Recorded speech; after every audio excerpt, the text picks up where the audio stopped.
ये है सरस्वती कुमारी, बिहार के नवादा ज़िले के रजौली गांव की रहने वाली। इसका बाल विवाह होने वाला था, लेकिन इसके साहस ने इसके माँ बाप को झुकने पर मजबूर कर दिया।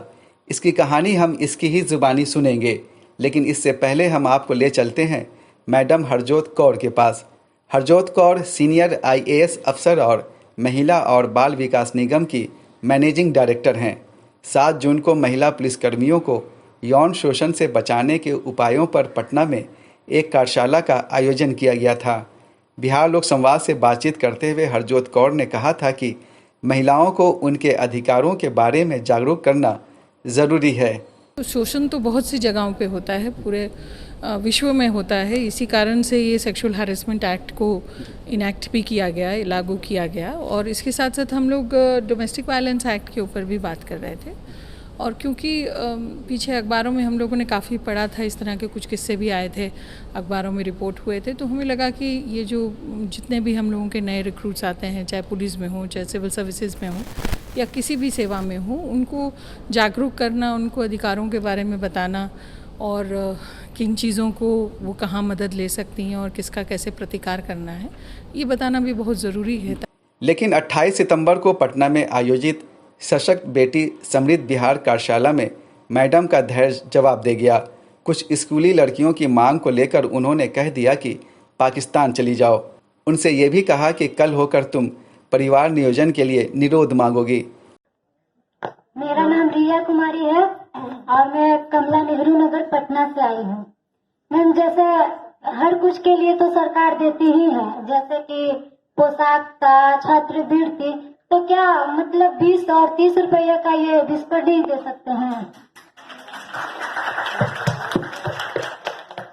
अच्छा, ये जो तालियां भी बजा रहे हैं, इस मांग का कोई अंत है? 20 और 30 रुपए का विस्पर भी दे सकते हैं, कल को जीन पैंट भी दे सकते हैं, परसों को सुंदर जूते क्यों नहीं दे सकते हैं, नर्सों को वो नहीं कर सकते। और अंत में जब परिवार नियोजन की बात आएगी तो निरोध भी मुफ्त में ही देना पड़ेगा, है ना?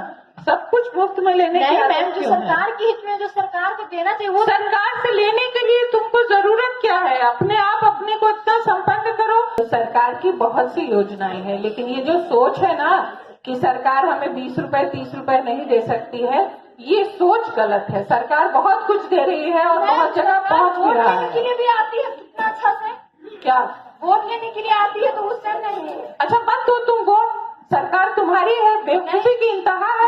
नहीं, मत दो तुम वोट, बन जाओ पाकिस्तान। मैम, हम हिंदुस्तान में तो पाकिस्तान में क्यों हाँ, तो फिर वोट का क्या महत्व है? और वोट तुम पैसे के एवज में देती हो, सुविधाओं के एवज में देती हो। हालांकि इससे पूर्व के सेशन में उन्होंने काफी शानदार बातें कही थीं। जिस दिन भारत स्वतंत्र हुआ था और भारत ने अपना संविधान खुद अपनाया था, उसी दिन भारत ने ये भी मान लिया था कि लड़का और लड़की में कोई भेद नहीं है और दोनों को समान अधिकार हैं।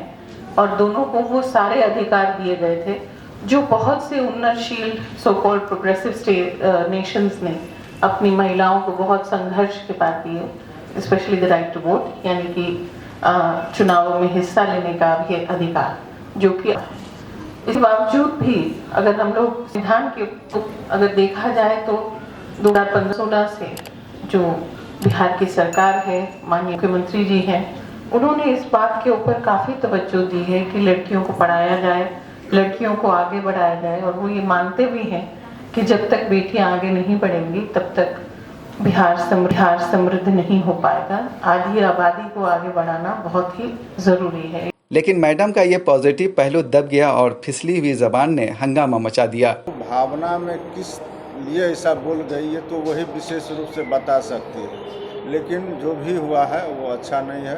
उनको संयम बरतने की आवश्यकता थी और इस पर आगे से उनके द्वारा ऐसा नहीं है, उनको भी समझने की आवश्यकता है। देखिए, क्या कारण रहा है, किस बात से बोला गया, वो हमको नहीं पता है। देखिए, अगर एक एक व्यक्ति पर तो बहुत सबको आप नहीं जानते कौन क्या बोलेगा, लेकिन ठीक है, इस पर उन्होंने कहा है कि दिखवा लेते तो दिखवाएंगे। बात जब मुख्यमंत्री नीतीश कुमार तक पहुंची तो उन्होंने हरजोत कौर के खिलाफ कार्रवाई करने की बात कही।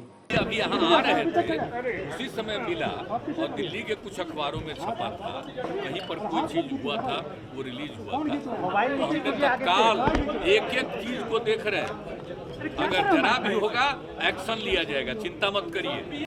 दूसरी तरफ भाकपा माले और एफवा से जुड़े नेताओं ने हरजोत को उनके पद से हटाने तक की मांग की।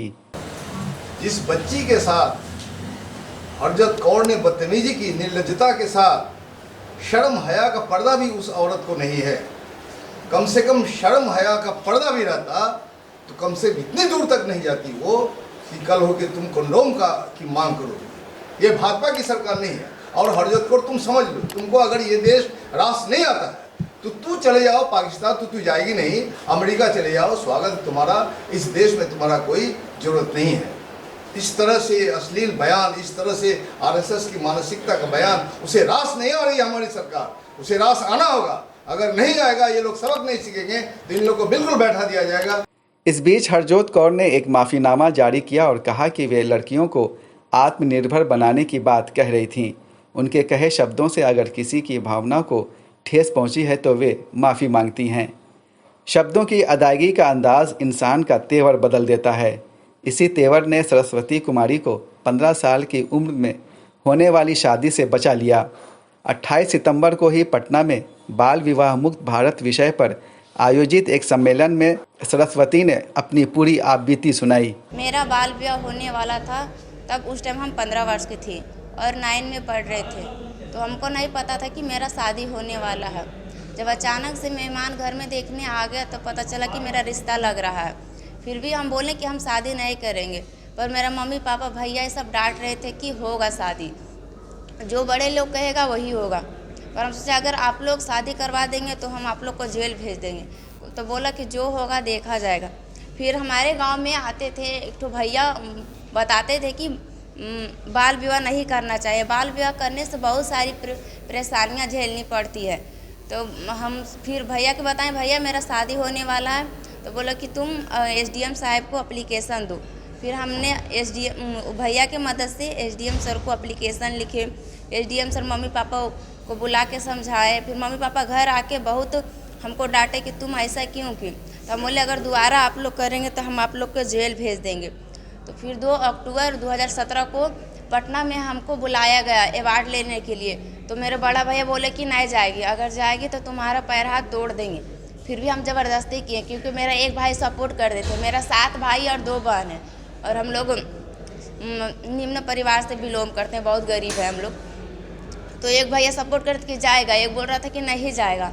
फिर भी ज़बरदस्ती भैया लेके आए तो फिर अवार्ड मिला। फिर हम घर गए तो पूरा गांव में चर्चा होने लगा कि हरदिया सेक्टर 1 के सरस्वती कुमारी अवार्ड लेके आए। मीडिया वाला पहुंचने लगा तो भैया का फिर हम पे गर्व हुआ।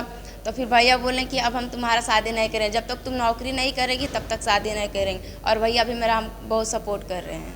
आगे हमको दरोगा बनना है। जैसे कि मतलब कुछ होता है नहीं कि कोई लड़कियां आती अपना शिकायत लेके और मतलब बहुत थानेदारी सब होता है कि सुनता नहीं है। तो हम चाहते हैं जो कमज़ोर लड़कियां शिकायत लेके आते हैं हम उसका ताकत और हौसला बने, उसको आगे बढ़ाएं। अब आप दोनों कार्यक्रमों से निकले संदेशों का मतलब साफ समझ सकते हैं। जैसा कि आपने देखा, सरस्वती की नीयत साफ है और उसके हौसले बुलंद हैं। अब यह सरकार और समाज की जिम्मेदारी है कि वो उसको सुरक्षा प्रदान करे ताकि वो अपने इरादे में कामयाब हो और दूसरी लड़कियां भी उससे प्रेरणा हासिल करें। कैमरा पर्सन शायान हसन के साथ मैं सैयद जावेद हसन, बिहार लोक संवाद, पटना।